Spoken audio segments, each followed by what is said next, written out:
Welcome to Elements of Community, a podcast about discovering and exploring the elements of community.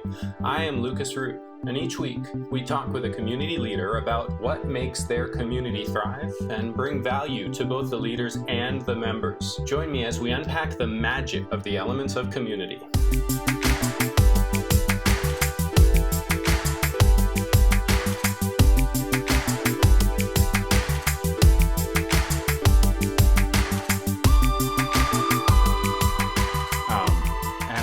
So thank you for joining me, Thomas. I love that you're here, and I'm really looking forward to what we talk about. Would you like to introduce yourself? Yeah, Lucas, thanks for inviting me, first of all. Nice to make the connection between London and San Francisco. Well, I'm 58. I've been working for 42 years since I was 16. Whoa. And I've probably met about 30,000 people face to face in 60 countries worldwide. And I've been building communities with my wife online and face to face for the last 25 years. I've sat on 15 boards as a board member, both public and private. I've done listings and IPOs and M&A and lots of different things. But my favorite thing is community building. That's my thing. That's my love. That's my passion. That's what I'll do to my final day. Amazing. Why? Why? Yeah, why? I think it's really because I get a sense when I meet somebody and I get to know them, like I've been getting to know you over the last 12 months, and many of the Bippers like you, is you can't discover a person quickly. You can go dating and you can have dinner and you can have breakfast and you can lunch, but I find that people gradually reveal themselves to you over time, assuming that they like you and they like your mood and your friendship and your manner. If they don't like you, obviously they don't reveal. Yeah. But as people gradually reveal themselves to you, their story, their specialism, their expertise, their dog, their cat, their spouse, their life, their sports, whatever it might be, as they reveal themselves, you hear key words that match with other people you know. And you think, oh, I should put Lucas in touch with Susan. I didn't know that because he never mentioned that before. Or I should put Lucas in touch with David because David's working on that thing the same as Lucas. Lucas wouldn't know, David wouldn't know. They probably haven't discussed it. I've heard it. Let's make the match. Yeah. So for me, the answer to the why is I enjoy making the connections that other people can't see. And it's not through a lack of ability or a lack of answering question or asking the right questions. It's that the subject only comes up when people are ready to share it. And I've had people say to me who I've known for 40 years, and I said, I didn't know that about you. And they said, well, you never asked. And I said, but how would I know to ask that question? Because that's so oblique. And so for me, the thrill is making the connections that other people can't see, don't notice, haven't heard, haven't seen yet. And equally, I like to receive that myself. Thomas, you should speak to Daniel about this because you haven't considered that yet for BIP. And I think there's great joy in making matches for other humans because it's kind of like giving them a present. It's kind of like giving them a gift. And when you say, oh, Lucas matches with Nicole because, and Nicole matches with Lucas because, it's kind of like a present. It's kind of like a gift. And it's the gift of love. It's a gift of connection. It's a gift of hope. It might be a business transaction. It might be able to do a deal. They might be able to make money out of it. It might be a piece of information, an insight. It might be an introduction, a referral, a recommendation, a suggestion. But it makes everybody feel good. Makes me feel good. Makes the recipients feel good. And so the why is the joy of making those connections that haven't yet happened yet because those conversations haven't occurred yet. And I feel like I've got a sort of a keyword lookup table matchmaking skill. I don't know how to label that. That few people have. That makes it easy for me and a joy for them. It's like it's not a lookup. It's a contextual matching, right? Because Yeah. you don't go looking. You're not like, who can I match Lucas with? It's got to be somebody. It's more like a context arises, and all those connections in your head just come together, and you're like, oh yeah, Yeah. this one and this one and this one. Yeah, I Yeah, love that. it's you're right. You're right. It's an intuition. You intuit it. And because as you get to know someone intimately, and getting to know someone intimately, I think is very special. You get to know their mood, their manner, their feeling, their Yeah. energy, their sort of which is outside of or above the product or the service or the skill or the expertise or the specialism they've chosen. You get the whole person, and the whole person includes the energy that you emit as a human Mm. being. It can be mood, it can be manner, it can be Hmm. questions, it can be smiles, it can be eyes, Yeah. and you have to get the whole person. Like, I really do like you as a person, and I discovered you through your podcast, and I thought, well, he's saying similar things to Penny and I, so I should listen to that, and then I get in touch with him, which I did, and now we're having this conversation a year later, and you're connected up with lots of different things in BIP, and various different things are going on.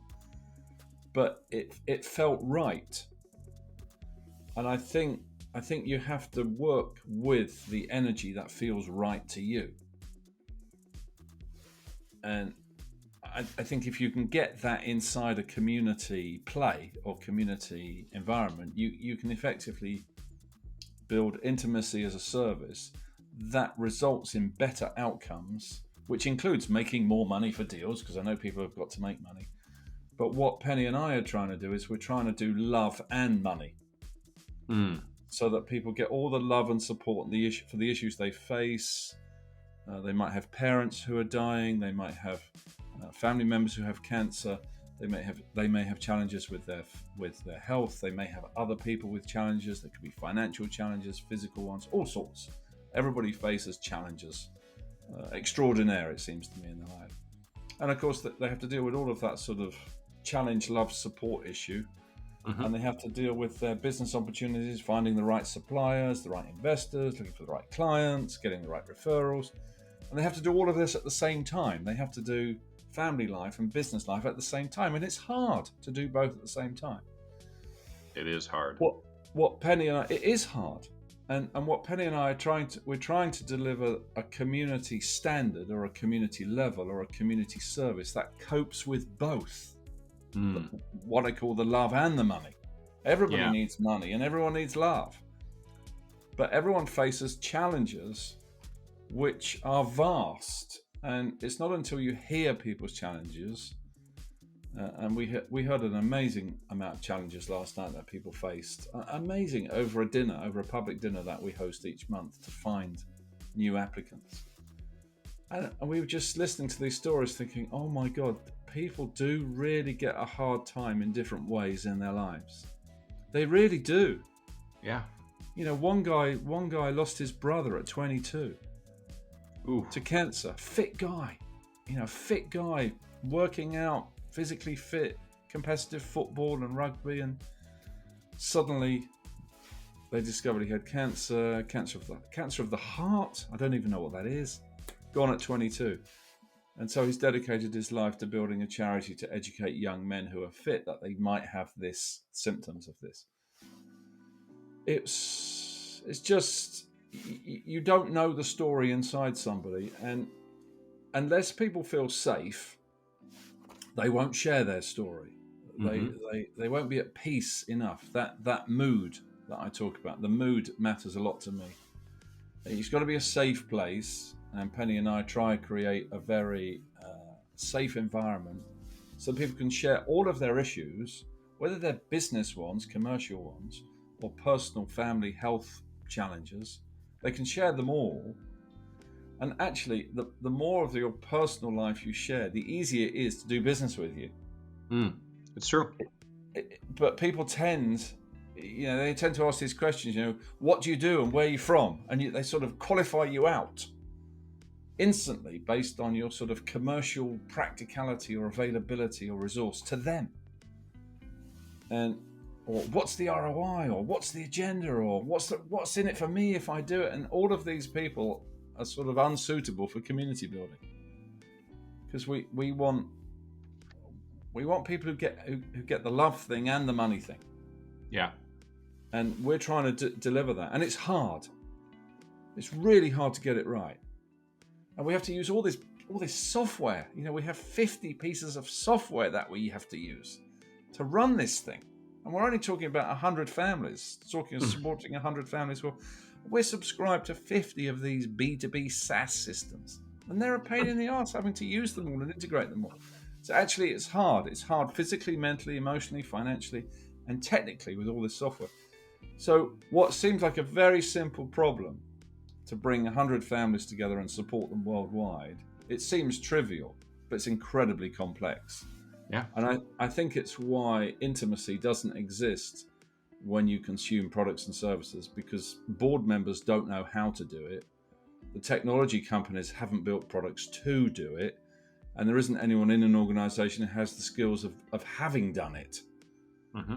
So that whole community mindset doesn't yet exist inside organizations. And effectively, what we're doing with you inside BIP, you supporting us supporting you, and the people in the group, we're developing the community mindset together, and we're trying to find a model that we're all comfortable with that can scale throughout the world. And then organizations are going to come along and say, oh, could you put that community mindset into my organization with my suppliers or my clients or my shareholders or my employees? And then they're going to have to realize you've got to do the whole person, not just the transactional side of a human being. Because that's right. I know the financial side is important, but it's a small part of someone's life. Yeah. Am I wittering on too much here, Lucas? No, this is great. It's good. So okay. To pull some of these pieces together, here using my language, here are some of the things that I've heard you say. One, a feature of community is connections that you wouldn't have seen elsewhere. Yeah. And that's a thing that you personally, Thomas, have become very good at. But what I'm hearing is that that's actually a feature of community, which is awesome, because it's actually not something that I had thought about from that perspective. A feature of community is connections that you wouldn't have seen elsewhere. Yeah, I do believe that's true. That's well articulated, Lucas. So well done for regurgitating that back to me. So cool. And then another piece, and this is something I completely and wholeheartedly agree with and have said myself, another piece is people are not good at building community right now, which is horrible. I'm adding my own words here. Like this, it's horrible. It's depressing to see that something that is core to humanity. I mean, you can't be a full self-expressed human without community. It's just, that's not the way we're built.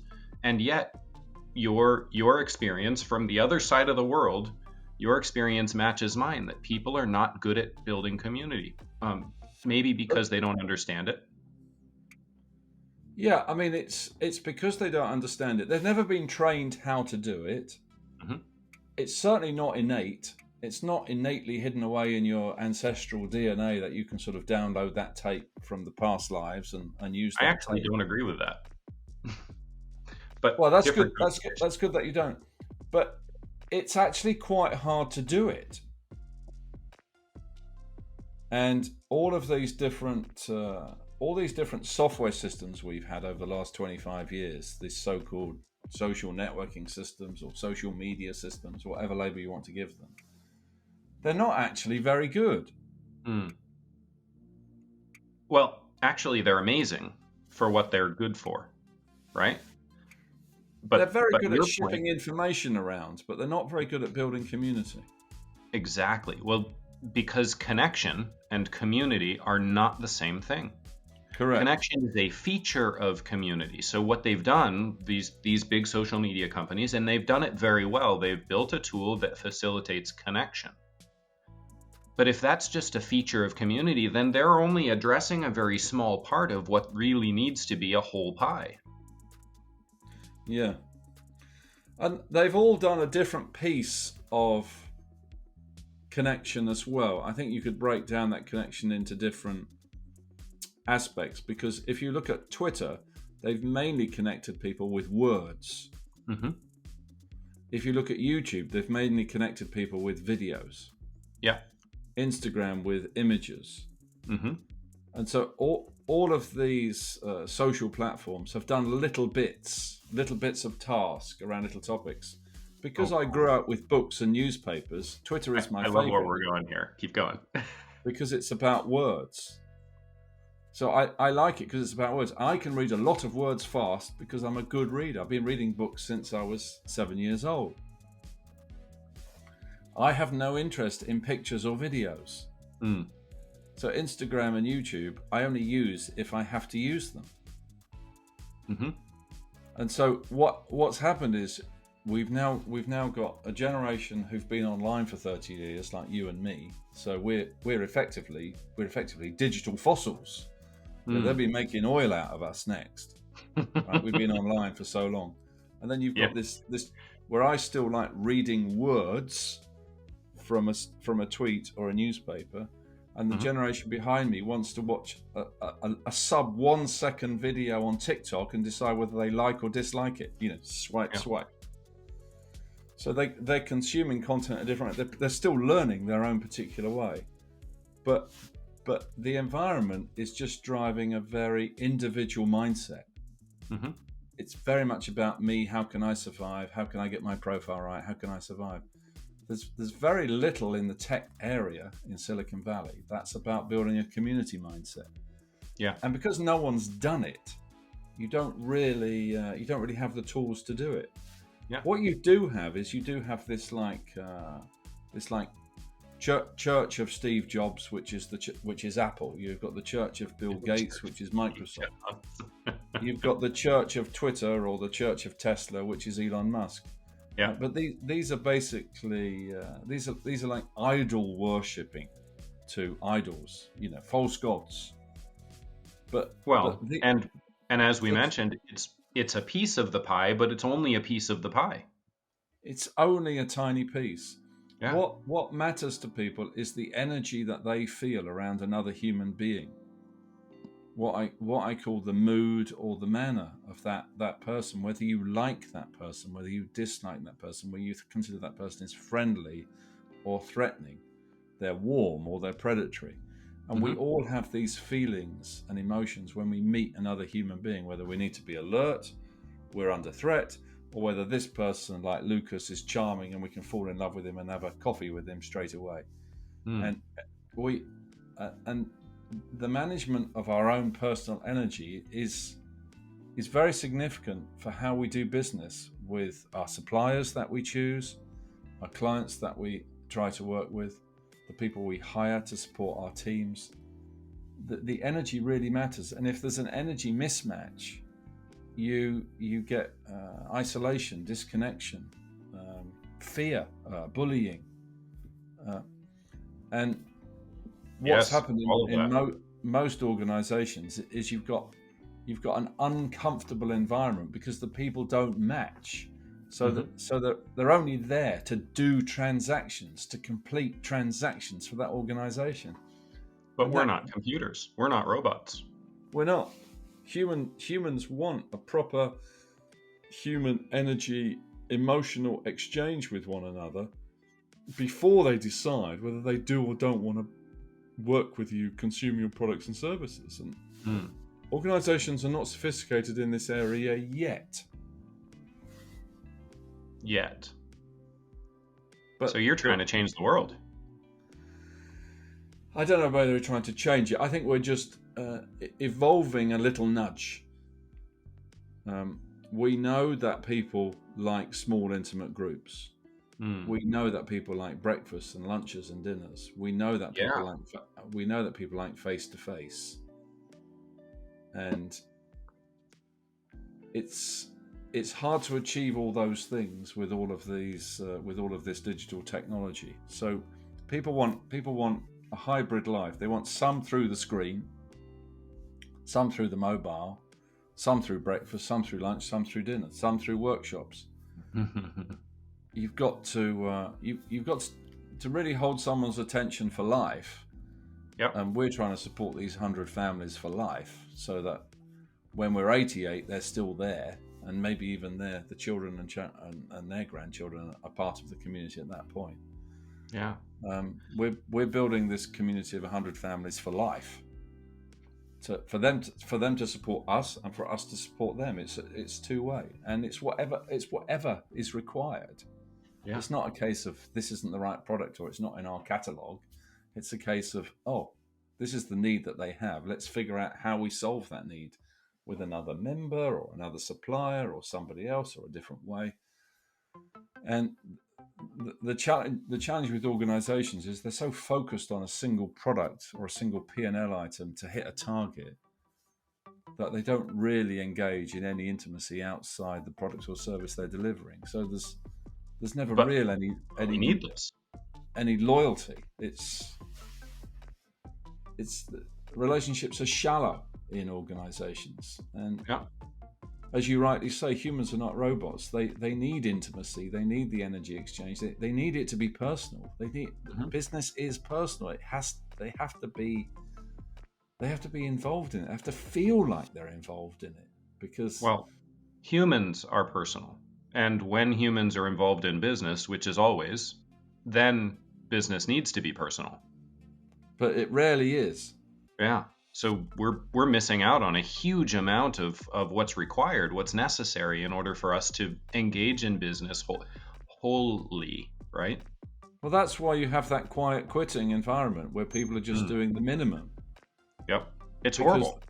Because there's no exchange that really encourages people to play in the game. Yeah.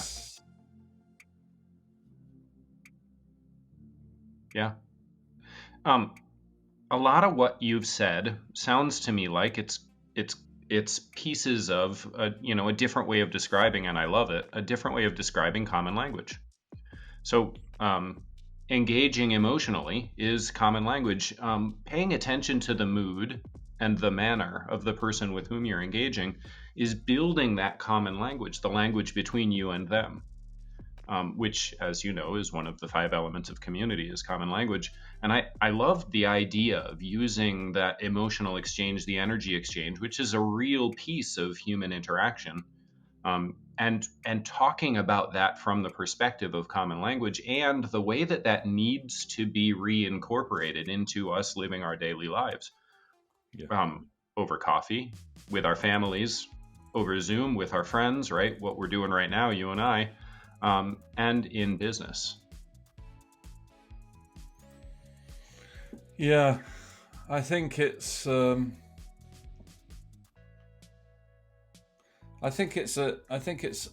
challenge for organizations, because they've all got their own language, and they all build, which is appropriate. They all build the language of their industry, or they say, there's nothing like the language in my industry, or it's all very colloquial and cliquey in different vertical markets. But I think people want to know that people speak the same language as them when they join a community, or that they will. Unless they do, they won't get on. And even these terms, like Penny came up with, business is personal, and that became BIP. And then the members renamed BIP Bippers, and then they became Bippers. And then they talk about Bipperland and the Bipperverse and all these. We haven't coined any of these phrases. They've come from them. So they've turned the language, to use your word, common language. They've taken the language of business is personal into BIP, into Bipper, into Bipperverse and Bipperland, and various different versions of BIP that we've adopted because they've adopted. And so the adoption has become our common language, where we all use that phrase. We refer to the BIPs and the Bippers.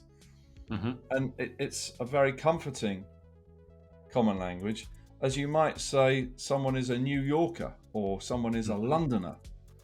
They're from a place. Well, people in this particular community are from that place and refer to themselves as Bippers or Bips. But it makes you feel comfortable straight away with the common language. You think, oh, well, I like that label. I like that identity. I like the identity is associated with this group of people, not really associated with a product or a service, but more that the identity is associated with a group of people. I feel comfortable with that group. I like the identity. I'll also use that common language. And that's, as you rightly say, that's the first step of settling into the, as you might say, when you join an organisation of any sort, we often say in the UK, you've got to learn the lingo, which is like the language, but you've got to learn the jargon, the buzzwords, the acronyms, the phrases of that organisation. And every organisation is full of its buzzwords and phrases. Yep. Communities are no different.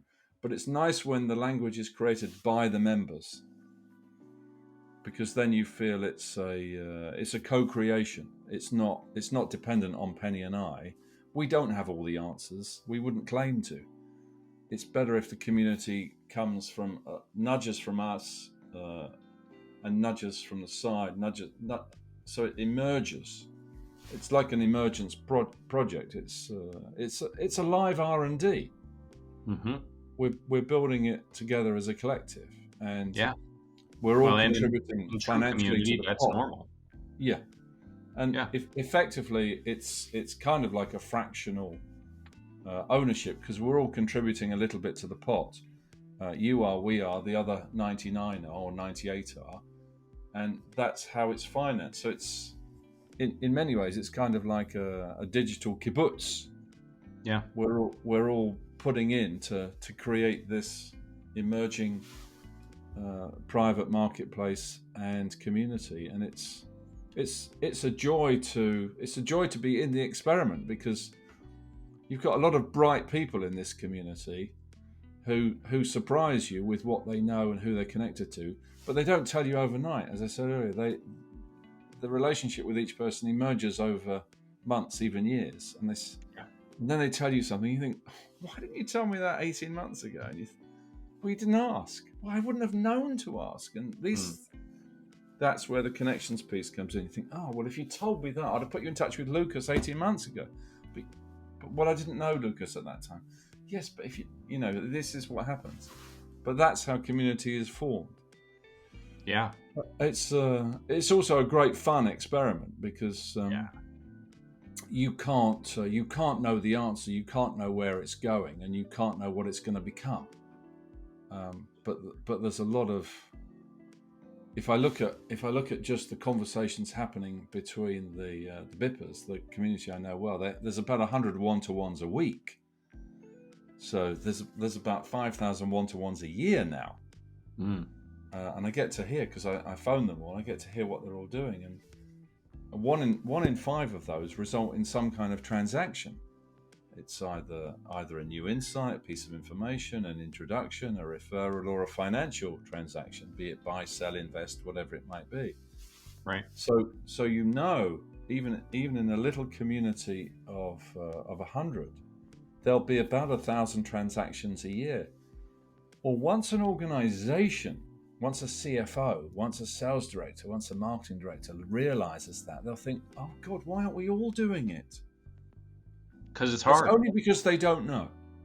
They don't know. They don't know they should be. They don't know how, and it's hard. Yeah. But you can motivate, when you tell people there'll be 1,000 transactions a year in a group of 100 people, they'll soon start to learn. Only if they care about each other. Only if they care about each other. Correct. Absolutely correct. If they don't care, they get up at the end of the day and they go home and they compartmentalize 100%. And what happens at work is forgettable always. That's tragic, isn't it? I once asked somebody a question that they had a hard time answering, and the question was, what's the opposite of love? it's a thing we don't spend time thinking about in culture, because the opposite of love we think is hate, but it's actually not. The opposite of love is not hate. The opposite of love is actually complete disinterest. So it's just apathy. Apathy, that's right. And what we have done in separating our humanity from our business and becoming pure transaction is that we've created an environment where the opposite of love lives and thrives and grows. The opposite of love. I think you're right. Because there's an awful lot of things going on in the world where people just don't care anymore. Mm-hmm. They just don't care. Every CFO, whether they like it or not, every CFO is looking at their organization that is entrenched in the opposite of love and missing out on exactly what you just said, 1,000 transactions a year for every 100 people. Totally missing out on it. And they're missing out on more than just that. Lucas, we're not even trying to make it happen. It's happening anyway. Because the people like each other. It's not as if we're saying, ask this question and say these words and the magic will happen for you. It's just happening anyway. Yep. It's a feature. It's a feature. But I think it's provided because I've done 3,000 Zooms. I've done 100 Zooms a month now for 30 months. Goodness. Right. So I've interviewed 3,000 people. And 95% of people ask me, what's the ROI? And what's the ROI is the reject you question. As soon as people ask that question, I reject them. And say it's not the right group for them. So you've only got 5% of the 3,000 are even suitable to join.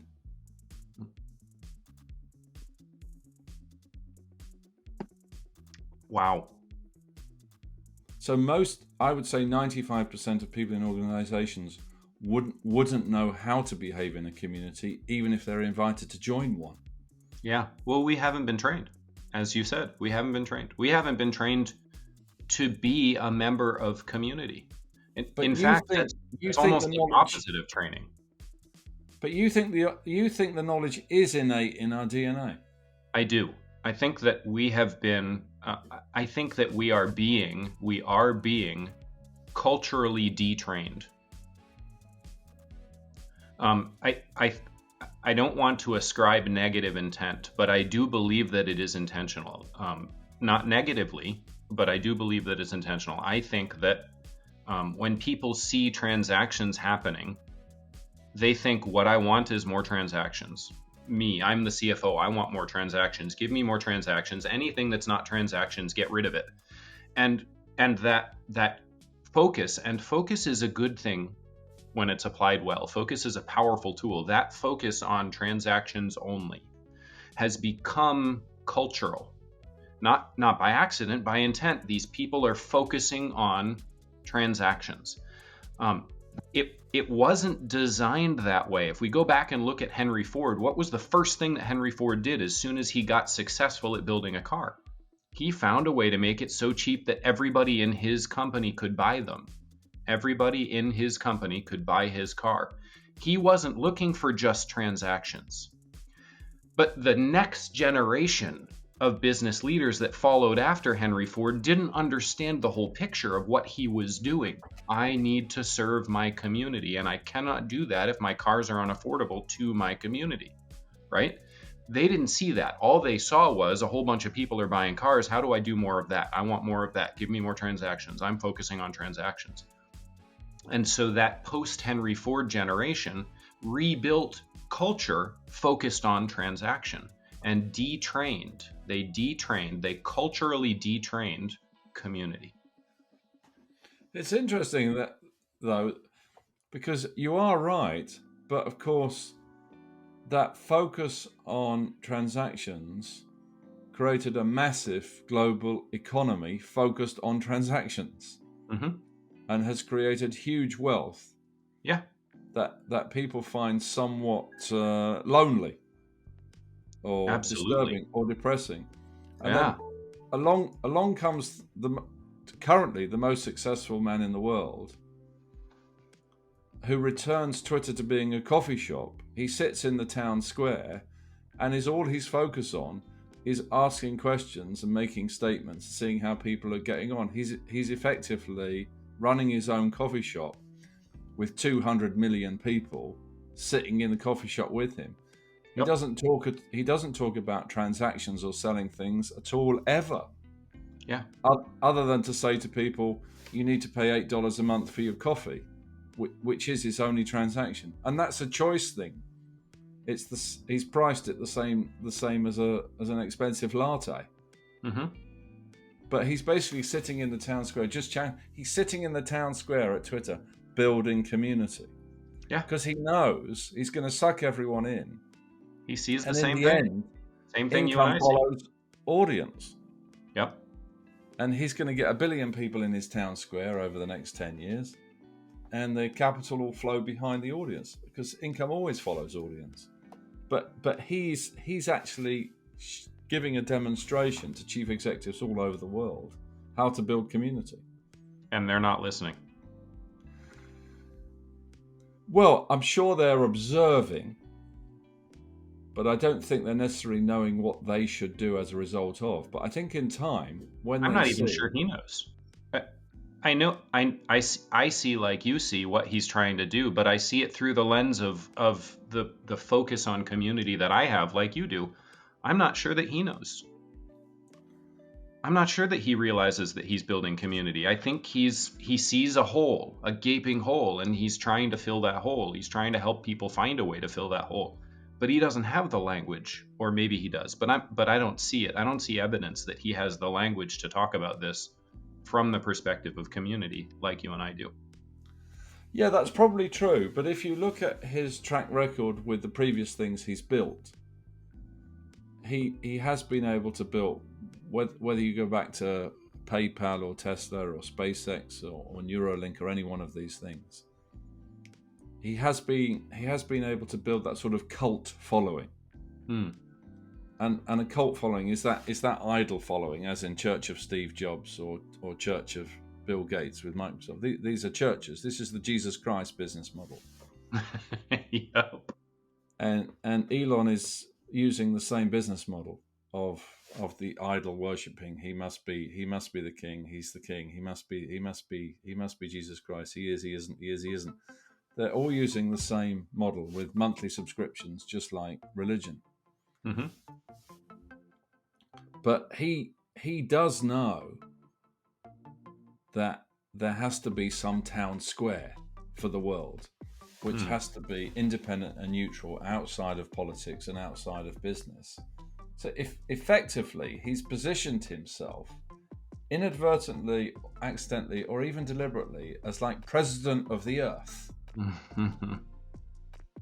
Because every politician has to go through his turnstile to tweet. And a month from now, they're going to have to pay $8 to go through that turnstile to type that tweet. Mm-hmm. So every politician in the world, including the president of China, the president of America, the prime minister of the UK, the president of France, are all going to have to pay their $8 to the president of the earth to tweet. And you know what? They're all going to pay it. Yeah, they are. So he, as the accidental president of the earth, Elon Musk from South Africa, he might be an expert in community building, but he might not know that label. Well, maybe we should help him. Let's send him this episode.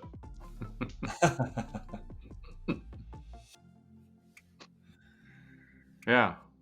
Amazing. Thomas, this has been awesome. I have a couple of questions that I'd like to ask as we wrap up. Okay. The first one, but not the last one, is where can people find you? They can find me on any one of the systems: LinkedIn, Twitter, Facebook, Instagram, WhatsApp. They can message me directly on my WhatsApp. It's public. The number is public. I get about 1,000 messages each day on WhatsApp. I answer them all, and they can just the numbers there. Just say my name into Google, and you'll see my email there, and my Twitter there, and my WhatsApp number there. So I'd always respond. I respond to every message. I get thousands. I respond to them all. I see answering messages as trivia. Yeah. It's easy. I can never cope with people who say they're busy. Busy people to me are disorganized. There's a statement. Wow. Next question, and this one's fun, is if you were to pick one of the 5 elements of community, which one would you pick to focus on to really drive the community forward? So then I'll be picking from language, purpose, projects, value, and heart. That's right. And of course, these are all elemental. You can't have community without any of the 5, right? So I'm not suggesting that only one of them is going to be more valuable at any given time, but we do well with focus. So the question is, what would you be focusing on for the next week, month, to really drive more value? So for me, because I think very much about the mood or the feeling or the energy between us, and in this case between you and I now, how we behave towards one another, our energy exchange, our feeling, our like, our dislike, our question, our challenge, the sort of whole mood and manner that we're running this podcast, video interview, whatever it's called. I would probably pick the philotimo, the heart, the love, because I think that's the greatest need. Not to discredit the other 4, but to me, the greatest need is for love. And if I look at my mum wrote her book before she died. And she buried my dad, and then she got married again with the second stepfather, and she buried him, and then she lived another 18 years after that. Good for her. And her book was Love Never Gives Up. Yeah. And I kind of feel that community building, I'm continuing to do her work. And so she's given me this through my DNA. I'm trying to give it through to my 3 children through my DNA and Penny's DNA. And what's happening inside BIP to me is the love comes first and the money comes second. And I know people want both, and I know money is important to everybody, but money follows love. Love does not follow money. Yeah, that's 100% true. So I would put heart, or the Greek word philotimo, or love, as my number 1 part of community building, because I think people deeply want to be seen, they want to be heard, they want to be listened to, they want to be loved, they want to be cared for. And then once they've done that, then you can introduce them. Once they've released themselves and they've got that part of themselves out in their profile, whatever form that takes, then you can connect them with the right people. Then they'll tell you who they really want to be connected with. Once they've released themselves. And I think we've kind of strangled people's voice with this obsession, if you like, as you say, with this apathetic world, this transaction-driven world. And I have this on my shelf.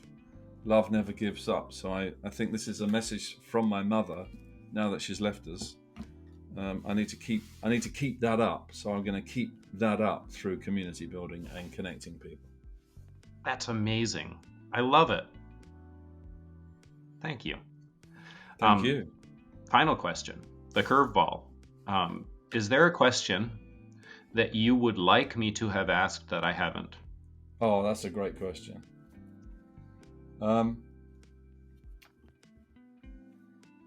Yes, I do think I do think there's 2 different types of behavior and I don't know whether it's a behavior or a thinking going on between the institutional world and the network world, the whatever you describe as the internet connected world, if I call that the network world, and the institutional world, if I describe that as government, parliament, the Senate, Capitol Hill, and powerful, well-established corporations. Sure. Yeah. The New York Stock Exchange, NASDAQ. The sort of institutional world and the network world are different. And in the institutional world, you have to be closed, selective, and controlling. You've got to be careful what information you release. You've got to be very selective what you introduce or release in terms of information, who you work with.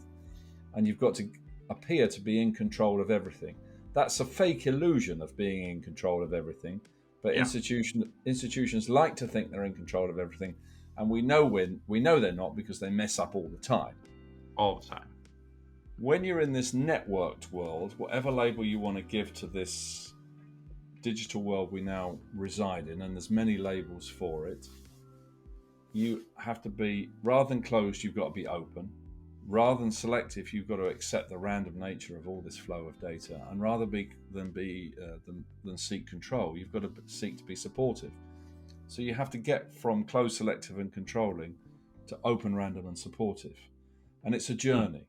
So you're going from CSC to ORS, and it's a journey, and I think it takes about 10 years. And I stumbled across this in 2009. And it normally takes about 15 or 18 years for breakthroughs to break into society. So between about sort of 2024 and 2027, this ORS mindset, this ORS behavior, I think will become the norm because of the nature of the world that we're now operating in. And so the question I would like you to have asked is, why does it take so long to get from CSC to ORS? Yeah. No kidding. Why does it take so long? Well, I think it all leads back to understanding how this technology revolution is hitting us. If you think of me as a digital fossil, because I've been online for 33 years. So I've been online since I was 25, and I'm now 58. So I've effectively been online longer than I've been offline. Yeah. If you see what I'm comparing. But I think the technology itself is a species. And I think we're merging with it. Mm-hmm. And I think it wants to merge with us, and I think we want to merge with it. Right now, we're using the technology to augment our performance. Everything, whether it's a bicycle, a tennis racket, or a browser, we use everything to improve our performance, augment our performance. But once we succeed with AI in this next generation, over these next 30 years, we're going to become one with the machines. And accepting ORS is accepting that we're going to become one with machines by 2050. And I've reached that comfort level that at some point over the next 30 years, before I pass, say in 2050, I will be one with the machines, and the machines will be one with me, and we'll be augmenting one another as we upgrade society to get to the next level, wherever that level will be, multiplanetary or whatever it might be, going through black holes to other galaxies. Who knows what it will be? But we have to upgrade the whole planet. And the machines themselves, we always talk about upgrading our machines for our benefit. The machines want to be upgraded by us for their benefit.